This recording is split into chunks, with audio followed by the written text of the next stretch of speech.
Assalamualaikum warahmatullahi wabarakatuh. Perkenalkan, nama saya Muhammad Rasita Ridho, dengan NIM 53020230073 dari kelas C. Dan perkenalkan, nama saya Muhammad Ubal Azam, NIM 083 dari Prodi Ilmu Al-Quran dan Tafsir, Fakultas Usuluddin Adab dan Humaniora, Universitas Islam Negeri Salatiga. Ya, baik, di sini kita berdua akan menjelaskan singkat materi tentang tayamum, yaitu untuk memenuhi tugas ujian tengah semester mata kuliah Al-Quran Teknologi dan Informasi yang diampu oleh Ibu Juwita Artanti. Baik, kita mulai saja.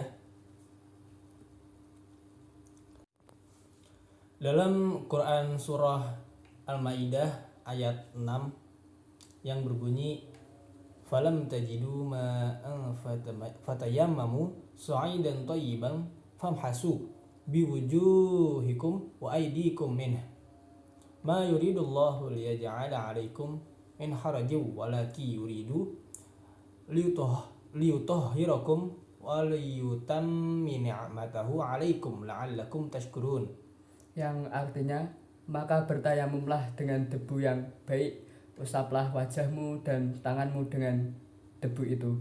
Allah tidak ingin menyulitkan kamu, tetapi Dia hendak membersihkan kamu dan menyempurnakan nikmatnya bagimu, agar kamu bersyukur. Baik. Untuk selanjutnya, pengertian tayamum. Pengertian tayamum adalah mengusap wajah dan kedua tangan dengan debu yang suci sesuai dengan ketentuan sebagai pengganti wudhu dan mandi besar. Jadi pengertian tayamum seperti itu, mengusap wajah dan kedua tangan dengan debu yang suci itu sesuai dengan ketentuan sebagai pengganti wudhu dan mandi besar. Kemudian sebab-sebab tayamum. Sebab-sebab tayamum yang pertama yaitu karena tidak adanya air. Mungkin kita sudah berusaha mencari air namun tidak ada. Dengan jarak 2, km atau setengah farsah, 1,5 farsah. Kemudian sebab-sebab tayamum yang kedua yaitu orang itu takut menggunakan air karena mungkin ada suatu hal atau suatu halangan. Mungkin jika orang itu menggunakan air, dia dapat sakit atau terjadi hal yang tidak diinginkan. Kemudian sebab-sebab tayamum yang ketiga, air hanya cukup untuk mengatasi dahaganya binatang yang dihormati. Semisalkan kita memiliki air namun terdapat hewan yang membutuhkan minum. Nah, air itu lebih utama diberi untuk hewan yang membutuhkan minum tersebut. Nah, dengan begitu kita diperbolehkan tayamum. Yang selanjutnya, syarat-syarat tayamum. Yang pertama, berusaha mencari air lebih dulu nih sebelum melakukan tayamum. Jadi kalau misalnya di lingkungan tersebut atau dimanapun itu masih ada air, kita tuh nggak bisa yang namanya tayamum. Terus yang kedua, yang digunakan untuk bertayamum adalah debu yang suci lagi kering, bukan yang basah dan melekat.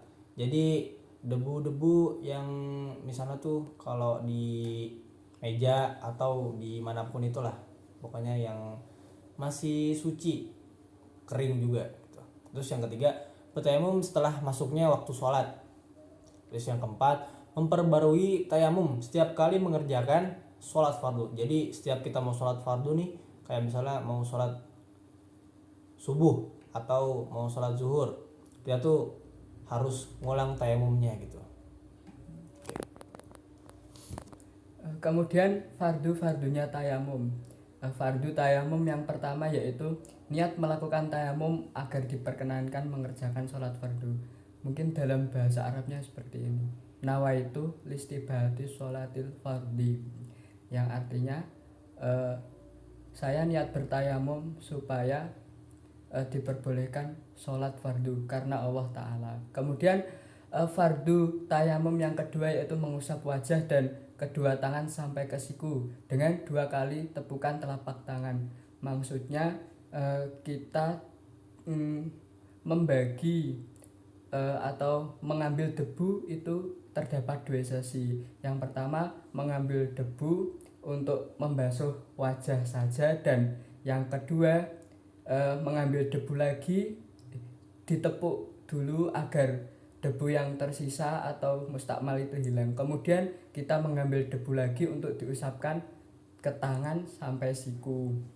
Kemudian fardunya yang ketiga yaitu meratakan debu pada anggota yang diusap. Ya, tadi kan yang diusap muka dan tangan, yaitu diratakan. Kemudian yang fardunya tayamum yang keempat yaitu tertib. Maksudnya tertib di sini ya, kita mengusap wajah dahulu, lalu kemudian tangan. Tidak mengusap tangan dulu, baru kemudian wajah. Tidak seperti itu. Yang dimaksud tertib di sini itu adalah sesuai urutannya tadi.